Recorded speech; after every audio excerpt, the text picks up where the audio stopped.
Co wydarzyło się w Mauretanii takiego, że wiesz, że się uśmiechasz teraz? No teraz się uśmiecham, nie? Ale wtedy nie było do śmiechu? No nie, bo wiesz, nuda jest straszna ogólnie, kiedy jesteś uzależniony, kiedy jesteś sam na chacie i w ogóle... Ile naprawdę... w ciągu dnia kręcisz kilometrów? Bo to nie... No. Uważaj. Oj, w gówno to ja nieraz blazłem. Chcę sobie dolać benzyny pół litra za 17,30 w Afryce. Specjalna cena w Mauretanii dla takich jak my.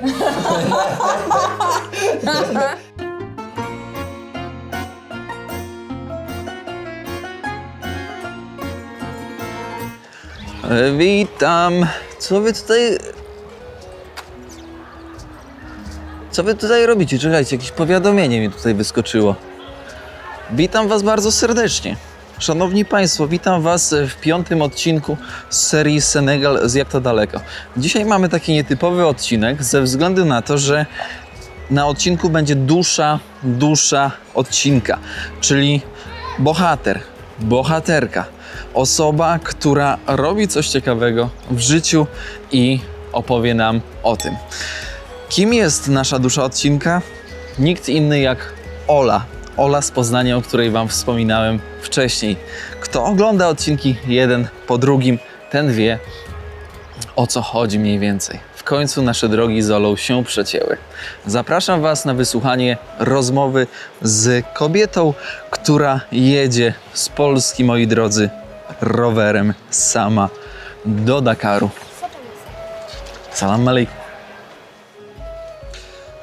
Wchodzimy teraz, szanowni państwo, do miejscówki, na której spaliśmy. Dzień dobry, dzień dobry, dzień dobry. Czy można? Czy można? Można. Witam serdecznie. To jest nasza dusza odcinka. Siema, Ola. Siema. Siemanko. Co ty tutaj za torby masz? Co w ogóle zabrałaś w podróż tak daleką? O Jezu. Czego ty nie zabrałaś? No właśnie, wiesz co? Nie no, całkiem dobrze jest spakowana. Troszkę przegięłam pałę z apteczką, bo początkowo miałam nawet płyn na wszy, ale byłam przygotowana na wszystko. No nie, no właśnie teraz z założenia wychodzę, że lepiej w czasie się zaopatrzyć, jak coś ci dolega, ale nie, to jest taki mały tam, wiesz... No dużo masz tego towaru, tutaj wiesz, ubrania. Rower chyba z 40 kg waży w sumie, co? No, z wodą pewnie więcej. Zobacz, tutaj masz tak. Tutaj masz jakieś rogi, po drodze znalazłaś. Co jest napisane tutaj? Dakar. Dakar, okej. Mamy tutaj Dakar. Ola śpi w terenie. Karimata. Nie boisz się spać sama w terenie? A ty się boisz? No właśnie, ale widzisz, bo to twoja chyba pierwsza taka dłuższa podróż, dobrze mówię?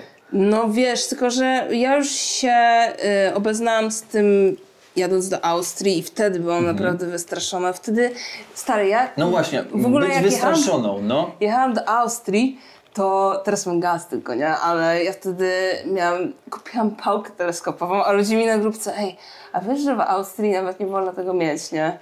Ja taki ta pałka w ogóle dużo ważyła, nie? I no dobra, nieważne, nie wzięłam tego ostatecznie, ale ja wtedy byłam szczerze przerażona. I jadąc do Austrii, gdzie to jest dalej gdzieś Europa i tak dalej. Nie no, jest parę takich rzeczy, takich zasad, które można stosować, żeby czuć się bezpiecznie, śpiąc na dziko. Moją chyba najbardziej taką pierwszą, w ogóle najważniejszą jest to, żeby jak najdalej od ludzi w ogóle. Jak najdalej po prostu. I jak czasem się ściemniało, kiedy się chciałam rozbijać, nie byłam pewna, czy to jest wystarczająco daleko, to istotnym znakiem rozpoznawczym tego, czy tutaj przybywają ludzie, są wyrzucone śmieci.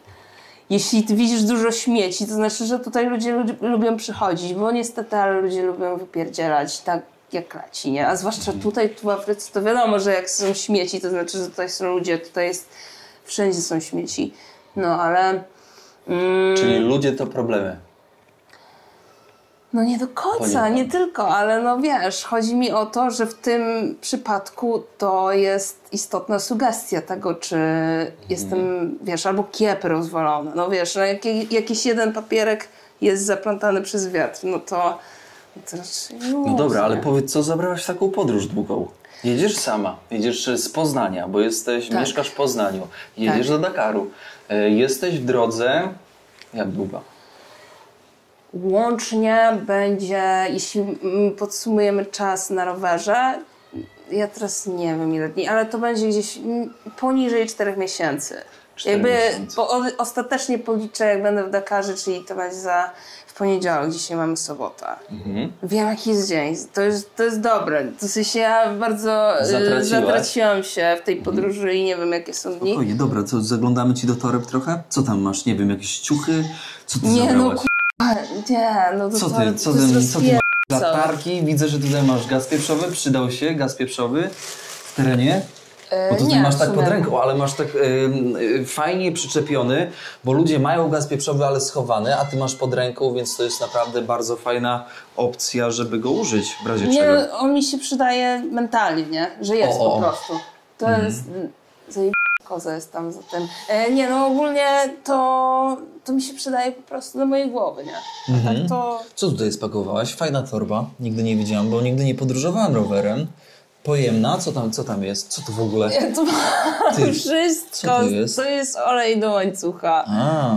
To jest olej, to są dwie fiolki z olejem do łańcucha, po prostu z olejku do papierosa. Ty, a do tych saków dużo wejdzie? Dużo rzeczy One wejdzie? mają po 30 litrów. Ojejku, są namiot, śpiwór, nie? Nie no, namiot jest tutaj, Aha, tutaj. śpiwór jest z przodu. No. Co tam więcej? No, nie no, w sakwach mam wszystko jedzenie, kosmetyki, mam też ubranie. No, ale widzę, też używasz kuchenki. Tak. Co to za kuchenka? MS wielopaliwowa multifuel. Czyli możesz sobie w terenie gdzieś tam benzyny dolać? Tak, mogę sobie dolać benzyny pół litra za 17,30 w Afryce. Specjalna cena w Mauretanii dla takich jak my. Specjalna cena, jak chcecie ale zajebiście można kawę zrobić na takiej Ale benzynie. jak to działa? Pokaż.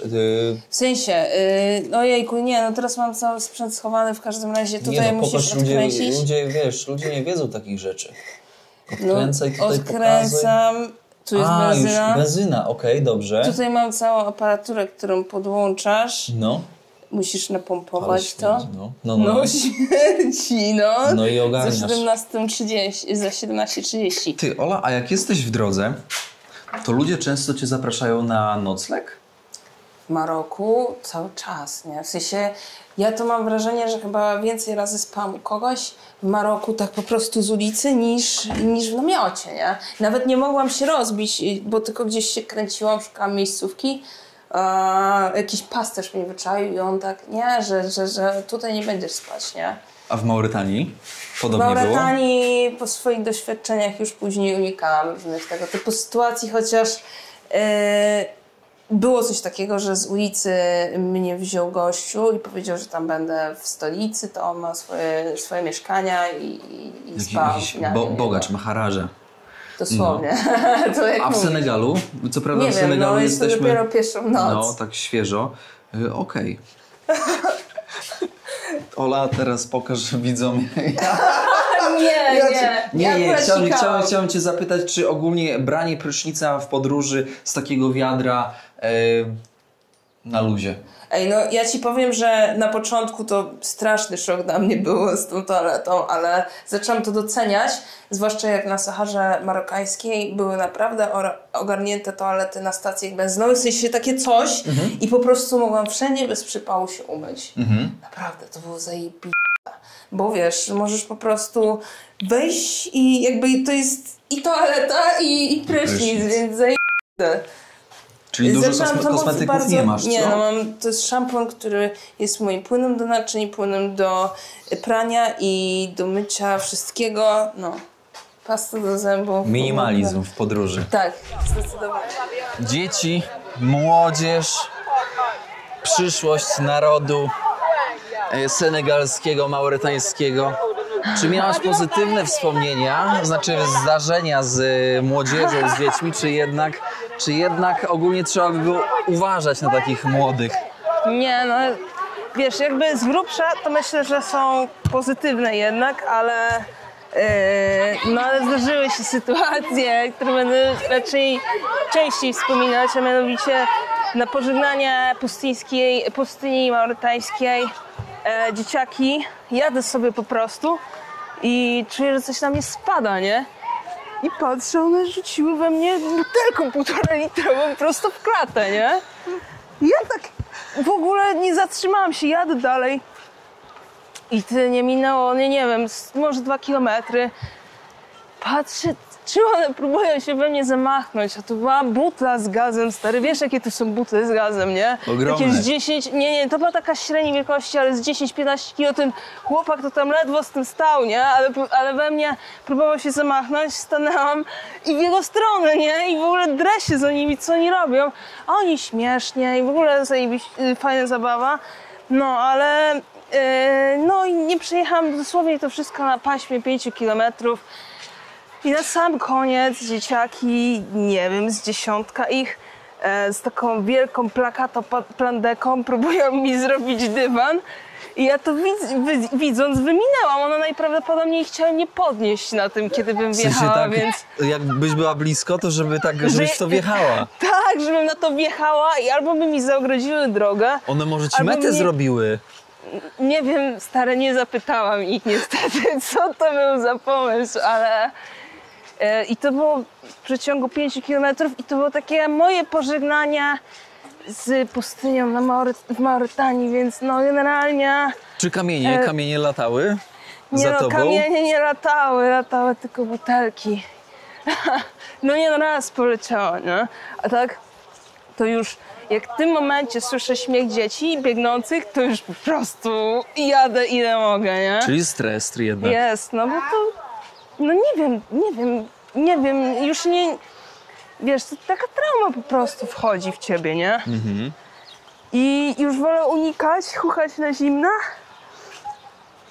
bo nie wiem, jeśli gościu mi chce przybić 5-1, a z tej ekipy drugi mi wali w klatę prosto wodą, 1,5-litrową butelką, no to ja już nie wiem, czego się mam spodziewać tutaj, nie? Po tych ekipach.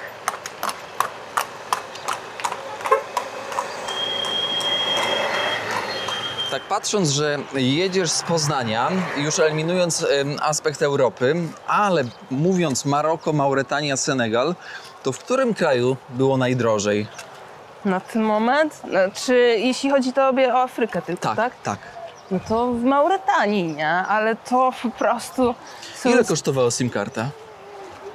Oj, to było... Gościu mi policzył 800 UGI, ale to nie wiem, ile to powinno być. 80 zł. 80... Nie wiem, jakie to pewnie specjalna była dla mnie cena oczywiście, ale no... Paliwo... Kurde. Generalnie to niestety wykorzystują to, że przyjeżdża turysta biały i jakby trochę im się za dużo wydaje, plus wykorzystywali to, że widzieli, w jakim jestem stanie przez upał 46-stopniowy, że byłam... Zero empatii? No totalnie, no ja przyjechałam raz na stację benzynową, w ogóle gościu mi lał benzynę z kanciapy, nie? To tam nie ma w tych stanowiskach i policzył mi 200 UGI za pół litra, to było 17,30. No, około za 20. Pół litra beznadziejnej jakości benzyny, która śmierdzi i zatyka kuchenkę. No. Tak. Czyli co, ogólnie nie mają empatii niezależnie do białego? Jak można przyciąć, to przycinają? Absolutnie. Często czułaś? Słucham? Często czułaś, że próbują zrobić na tobie interes? Znaczy, wiesz, ja już po prostu częściej starałam się na to nie zwracać uwagi i tylko wchodziłam do sklepu, wybierałam co chcę i ja chciałam uciec po prostu. Uciekałam przed upałem i robiłam te zakupy maksymalnie rzadko jak się dało i po prostu już nawet nie chciałam porównywać, ile coś powinno kosztować, a ile w rzeczywistości wydałam, bo nie miałam na to siły, nie? I robiłam faktycznie te zakupy możliwie najrzadziej. Tu jest. No bez kitu. Ej, ten Senegal tak jakby nową energię mi całkowicie odświeżył mózg i w ogóle ten przejazd przez Diamę, co nie, ten park narodowy, ja stary, nie myślałam nigdy, że zobaczenie trawy będzie mnie tak ekscytowało po miesiącu, kiedy ja byłam na pustyni i w ogóle no cała ta bioróżnorodność, te zwierzęta inne niż tylko wielbłądy cały czas, to mi tak odświeżyło mózg. Ile Naprawdę. w ciągu dnia kręcisz kilometrów? Bo to nie... No. Uważaj. Oj, w gówno to ja nie raz wlazłem. Spokojnie, ten sandał to już jest w stanie rozróżnić.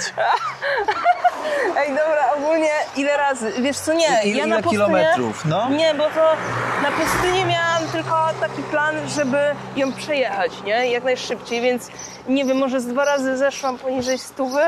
Tak to starałam się na marokańskiej robić tak 100, ale już na maurytańskiej, gdzie się zaczęły prawdziwe upały, gdzie czasem temperatura dochodziła do 46 stopni i mi się gotowała woda w butlach, no to ja tak potrafiłam po 143, 145 następnego dnia, to już nie wiedziałam, to gadaliśmy wtedy i powiedziałam tobie tylko, stary, ja idę spać.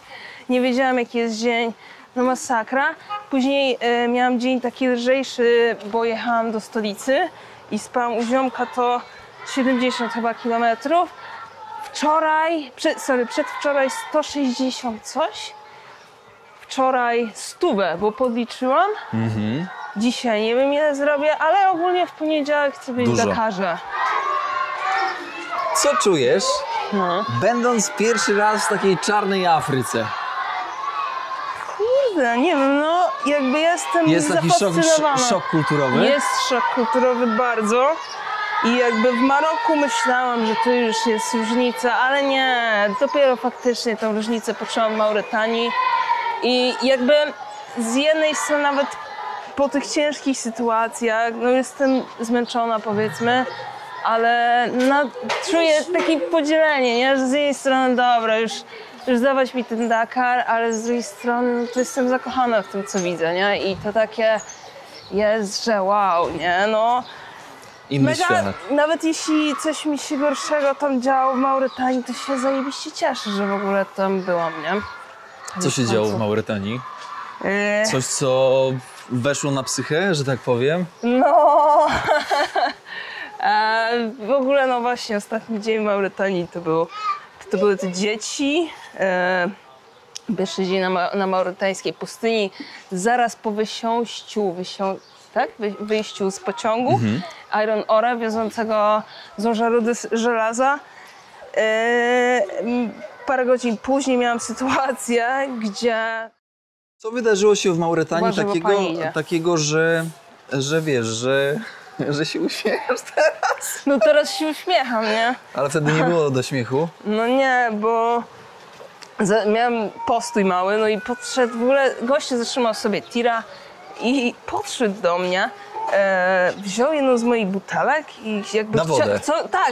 Chcąc napełnić ją wodą. Napełnił ją wodą i ja dalej patrzę, co on idzie robić, nie? On idzie się wysikać, ja mówię, kurde, czy on mi tam sika do butelki? Patrzę, on się zaczyna masturbować po prostu, nie? Ja takie, co jest grane w ogóle, nie? I on poszedł sobie jeszcze w cień, usiąść wygodnie i dalej się masturbował. I ja tak po prostu wsiadłem tylko na ten rower, spakowałam wszystko, co potrzebowałam. Dobrze, że ze stresu nie zapomniałam. No i dzida, nie? I najgorsza sceneria ever, bo luźny piach, nie ma jak w ogóle uciec, nie ma nic tam kompletnie i zero out. Naprawdę zero out i byłam tam sama. No i jakby myślałam, że nie wiem, ten gość mnie zaraz roztrzaska tam, czy coś. No coś mi na pewno zrobi, ogromny stres. Po czym on se przyjeżdża i tylko wygląda mi z tej kabiny z uśmiechem, jakby nigdy nic i próbuje oddać mi tą butelkę. I ja takie, o kurde, co tu się w ogóle dzieje, nie? W sensie, co to jest za sytuacja, czemu on mi to oddaje w ogóle? Ja myślałam, że on mnie zabije na tej drodze, dosłownie, nie? No i tak, ale ładne. No. To zostaje na psychice, co? Ale Zdecydowanie. poradziłeś sobie z tym, bo to No nie, trzeba no. sobie z tym poradzić, bo to tak jakby generuje strach później. Tak, nie, no ja ogólnie później stwierdziłam, bo bałam się każdego nadjeżdżającego auta potem i miałam takie, dobra, ja nie mogę tak następnych 10 dni w lęku spędzić i po prostu... Ej, uważaj! Jezus Maria! Mordula, co ty mi tutaj pod sandał wchodzisz? Nie, on spał, ty do niego wszedłeś i to na głowę. Dobra, ogólnie zatrzymałam sobie jakieś auto i tam byli Maurytańczycy, opowiedziałam im tą historię, w ogóle gadali po angielsku. No bardzo byli poruszeni tym, roztrzęsieni i w ogóle jeden z nich powiedział: ej, ja mam tam motel gdzieś, jak będziesz tam, to masz mój kontakt i byłam w tym motelu. No i co? I w ogóle codziennie piszą do mnie, czy wszystko okej i tak dalej, więc jest super. No Maurytańczycy są ekstra, nie? Nie chcę jakąś inną sytuacją świadectwo wystawiać tym ludziom, nie? Oczywiście. Chodzimy sobie po małej wiosce rybackiej, ale przychodzi mi... No, efekt dźwiękowy. Przychodzi mi pytanie do głowy, czy ta podróż jest pewnego rodzaju lekarstwem na coś? No, na pewno pozwala jakiś balans w życiu zachować między... Nie wiem, jak to ubrać słowa, No to jest trudny temat. Czy wcześniej w życiu podróżowałaś? Ej, no tak nie za bardzo, w sensie gdzieś tam byłam za granicą, ale... Ale mówię o takich tripach jak teraz, wiesz, nie ze znajomymi, tylko sama, namiot, No to dzida do przed Austrii, siebie. Austrii i to było też w zeszłym roku i to był w ogóle mój pierwszy trip rowerowy, tylko że on trwał tam łącznie 2 tygodnie. No i dobrze, że sobie coś mniejszego zrobiłam. Trzeba popełnić swoje błędy na sam początek. Ja w ogóle wtedy zebrałam dosłownie 9 kilo jedzenia, bo ważyłam. Gdzie miałam na drodze cały czas sklepy, nie? Więc generalnie droga do Austrii, no to jest hardkorowo pod górę, nie? Jak już zjeżdżasz na południe Polski. No tak, więc dobrze jest sobie na pewno coś mniejszego wziąć na początek, popełnić swoje błędy, nauczyć się pakowania. To jest istotne, naprawdę. W dużej podróży, żeby nie zabierać, żeby minimalistycznie się spakować. A czemu wcześniej nie podróżowałaś? No... Nie miałaś znajomych, którzy podróżowali? W sensie Ja teraz robię to dokładnie to samo, nie? W sensie, wiesz, jakby nikogo tego nie potrzebuję. Nie no, wiesz, jakby byłam też w relacji. No ciężko będąc w relacji realizować takie dłuższe wyprawy? No tak, nie? No bo gdzieś tam chcesz też być w tej relacji, nie? No wiesz, o co chodzi. Jak wrócisz do kraju, do Poznania, a tęskno już? Tak, no już naprawdę odliczam ten czas. Za znajomymi, za rodziną? Ze znajomymi, za rodziną, za miastem w ogóle, za chodzeniem po nim i... No,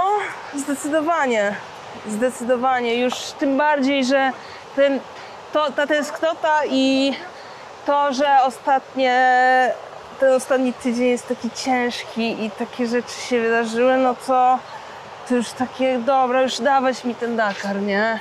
Dawać mi ten Dakar już, bez kitu. Ola, a gdybym cię zapytał, co było 10 lat temu? Bo jesteś przed 30, jesteś młodą kobietą, szukającą swojej chyba, drogi. Nie? Jeszcze szkoła chyba. 10 lat temu to jeszcze, no, mogła być szkoła, no. Zdecydowanie. Czyli podróży jeszcze nie było, a było coś, co mogło zaburzyć twoje życie? Czym jest dla ciebie podróż? Wiesz co, podróż generalnie... Jezu... Ucieczka? Uciekasz od czegoś? Bo niekiedy ludzie uciekają od czegoś, Wiesz żeby coś odnaleźć, coś, nie wiem, w sobie, może coś zrozumieć. Wiesz co, dla mnie podróżowanie jest możliwością zachowania jakiegoś zdrowego balansu w życiu i odcięciem się od moich starych nawyków i uzależnienia i daje mi możliwość...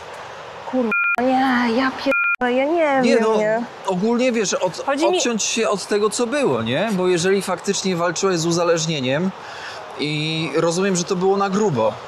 Tak, no wiesz co, generalnie to, wiesz, ja jestem tutaj, trochę już jestem w Poznaniu, ale już planuję kolejną podróż. Ja myślę, trochę mi to siada na głowę, nie? Ale ja myślę, że to ogólnie już chyba tak zawsze będzie działać i tak musi działać, dlatego że jak jesteś uzależniony, to po prostu cały czas musisz się czymś zajmować. Ty nie możesz mieć tego czasu, takiej przestrzeni, bo to jest takiej przestrzeni nic nie robienia, bo to jest tylko motyw, żeby...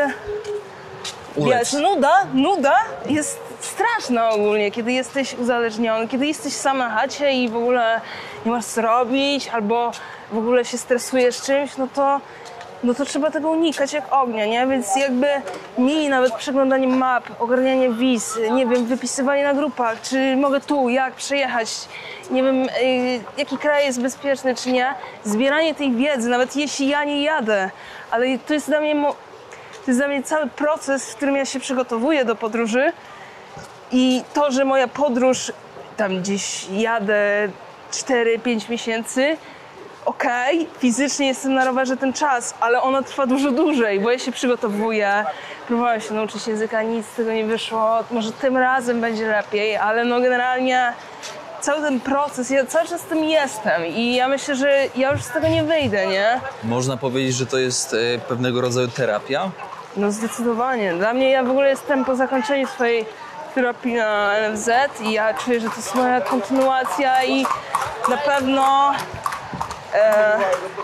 no nie wyobrażam sobie w tym momencie, żebym mogła swoje życie w lepszym kierunku poprowadzić niż tą podróżą. No jestem zajebiście zadowolona z tego, że postanowienie jakby zrealizowałam i właściwie od samego do początku do końca Trzymasz się tego. się go trzymam, nie? No. Wsparcie od rodziców jest? Wsparcie od bliskich? Jest ogromne. Są zestresowani, ale wiesz, no to jest luz, ale już naprawdę chyba są fanami po prostu, wiesz, czekają tylko na zdjęcia i jest okej. Wiedzą, że dasz radę. Że sobie poradzisz, nie? No już teraz jest zaufanie, no bo wiesz, jak jechałam pierwszy raz do Austrii, to wszyscy mieli lęk, ja też właśnie, o to spanie na dziko. Nie wiedziałam w ogóle, co mnie czeka. To w ogóle, to bardzo działa na wyobraźnię, nie? Że myślisz sobie, o kurde, będę sam spać w lesie, a w tym momencie sobie wolę być w lesie w nocy niż na mieście, nie? No przecież to jest zdecydowanie trudniej. Bezpieczniejsze. Tak. Bycie właśnie w dziczy, zwierzęta w ogóle nie są zagrożeniem, nie? No to...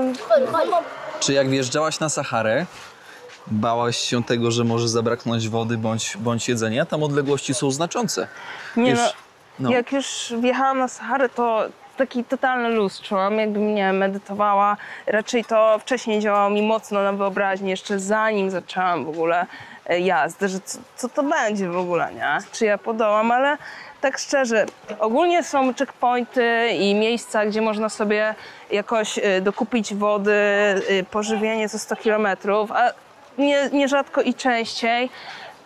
Ale później, jak się okazało, po prostu kierowcy bardzo chętnie się zatrzymują i dzielą się wodą najczęściej.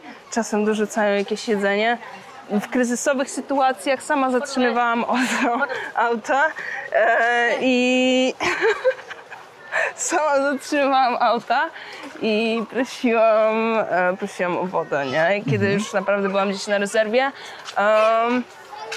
No, więc totalny luz. Najgorzej było na maurytańskiej Saharze, bo tam już wjeżdżały temperatury 46. To wiesz, cień znajdowała się jedyny, to był osrany przez wielbłądy, a w nocy to temperatura spadła, nie wiem, do 65 spadła, więc nawet ulgi nie poczułeś w nocy, nie? I to było najgorsze.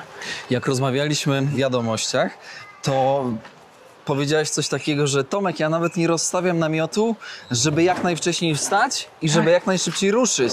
Tak, no bo ja po prostu chciałam przejechać tą pustynię. Mauretania była straszna, jeśli chodzi o warunki jazdy. Jeśli jechałeś właśnie od tej strony Zubira, to powietrze było bardzo suche i 46 naprawdę wjeżdżało tam w pełnym słońcu, zero w ogóle jakiegoś wytchnienia. Ja pamiętam tę różnicę, kiedy wjechałam do Nawakrzut i po prostu poczułam, że to powietrze staje się nieco takie bardziej wilgotne, jeszcze pewnie przez wpływ oceanu i ja pamiętam to uczucie i zaczęłam po prostu się tak napawać tym, że biorę te wdechy i mówię, Boże, to jest ta różnica, kiedy wjeżdżam tutaj po prostu. Jestem już w końcu blisko oceanu, nie? Czyli co, faktycznie spałaś tak na surowo na karimacie? Po prostu Tak, śpiwór, karimata, koniec. W Mauretanii tak, dlatego że były bardzo gorące noce, nie chciało mi się, ja chciałam po prostu jak najszybciej się obudzić, żeby startować jeszcze przed tym, jak się ten piekarnik cały zacznie i wykręcić jak najwięcej kilometrów, ile jestem w stanie, żeby po prostu ją przyjechać, żeby już mieć to z głowy, nie? Gdzie widzisz siebie za kolejnych 5 lat? Myślę, że to jest okej, taki okres. Dalej w podróży? Jakiejś dalekiej? Wiesz co, jakbym miała teraz powiedzieć, to pewnie dalej w podróży, ale no nie wiem, nie? W sensie to jest styl życia, z którego zawsze się mogę wypisać i to jest bardzo okej dla mnie, bo gdybym, wiesz, złożyła komuś jakąś obietnicę, że będę gdzieś, no to nie mogłabym z tego tak w prosty sposób wyjść, a może mi się to znudzi za jakiś czas i to będzie okej, nie? Jakby zrobię to, co chciałam i będzie super. Nie wiem, ja na pewno obiecałam sobie, że na 30 robię kurs nurkowania i co? No i mam ogólnie plany. Gdzie następny kierunek rowerowej podróży też już mam plany, ale nie mówię.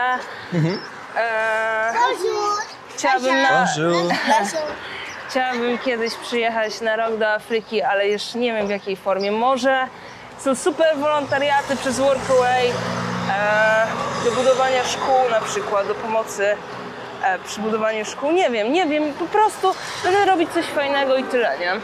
Nie mam pojęcia. Dobra, to za 5 lat wrócimy do tego materiału. Zobaczymy, jaka będzie Ola za kolejnych 5 lat. Będę pracować w korporacji. W Poznaniu. Ale ty, kurde, powiem tak, jeden aspekt przemawia za tym, żebyś była dobra w korporacji, bo ty rano wstajesz. Ty już o 6 niekiedy chyba startowałaś, co? Nie no, o 6 to raczej wstaję, ale żeby wsiąść na rower to nie. Wiesz co, ja myślę, że tak,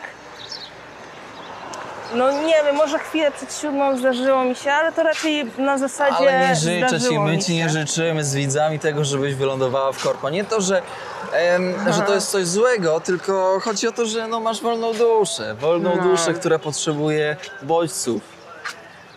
Na pewno na ten moment tak. No ja mówię, to jest styl życia, z którego też jest łatwo się wypisać i to jest mega komfortowe, nie? Ola, 3 rady z pierwszej ręki dla osób, które by chciały uderzyć w taką rowerową podróż jak twoja.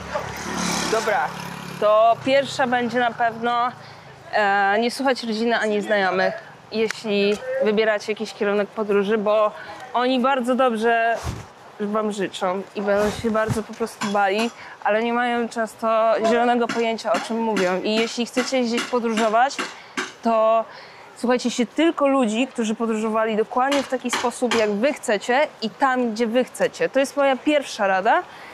I po prostu nie kierujcie się radami osób, którzy mają tylko jakieś skojarzenia o danym miejscu. Po prostu nie.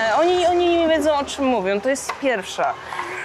Druga jest taka, że jeśli jedziecie gdzieś daleko, w miejsce, właśnie na przykład na inny kontynent, warto jest mieć osobę zaufaną, do której możecie zadzwonić, jak się odwali jakiś przypał, coś na miejscu, coś po prostu, z czym sobie nie możecie poradzić, to dobrze jest mieć osobę, z którą przegadacie to, która czai klimat tego miejsca, bo ona was będzie potrafiła uspokoić, bo rodzina, no dalej, może was karmić strachem i powie wam, ej, wracaj, nie zostawaj tam. No właśnie, po co ryzykować? A dobrze jest mieć osobę, która czai klimat.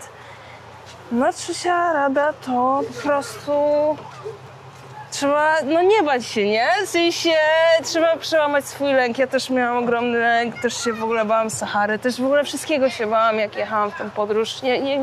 Nie wiem, po prostu dla mnie to było surrealistyczne, jak wsiadłam na rower.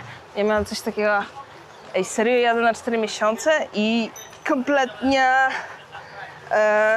to surrealistyczne mi się wydawało. I no co, no po prostu trzeba przełamać swój lęk, bo nikt za was go nie okiełzna, nie? I to jest wszystko, nie?